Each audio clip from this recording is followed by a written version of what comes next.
రంజాన్ పర్వదినాన్ని పురస్కరించుకొని తెలంగాణ ప్రభుత్వం కుల మత భేదాలకు అతీతంగా ప్రతి ఒక్కటి పండుగ ఏ పండుగలు అయితే ఉంటాయో ఆ పండుగల సందర్భాన్ని గురించి తెలంగాణ ప్రభుత్వం ప్రతి మతానికి వారికి సంబంధించిన ఏ కార్యక్రమాలు చేపట్టాలనే ఉద్దేశంతో ఇటువంటి కార్యక్రమాలు చేపట్టింది. అందులో భాగంగానే ఈరోజు ఇఫ్తార్ విందు కార్యక్రమాన్ని మన నెక్కొండ గ్రామంలో మధ్యలో చేసుకోవడం చాలా సంతోషకరం.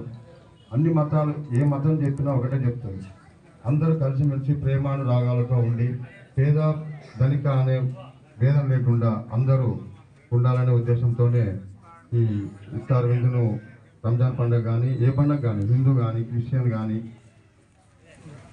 ముస్లిం కానీ ఇవే ఏ పండుగ అయినా ఒకటే చెప్తారు. కాబట్టి ఇందులో భాగంగా ఈరోజు కార్యక్రమానికి ఈరోజు ఇఫ్తార్ విందు ఏర్పాటు చేయడం జరిగింది. ప్రతి ఒక్కరు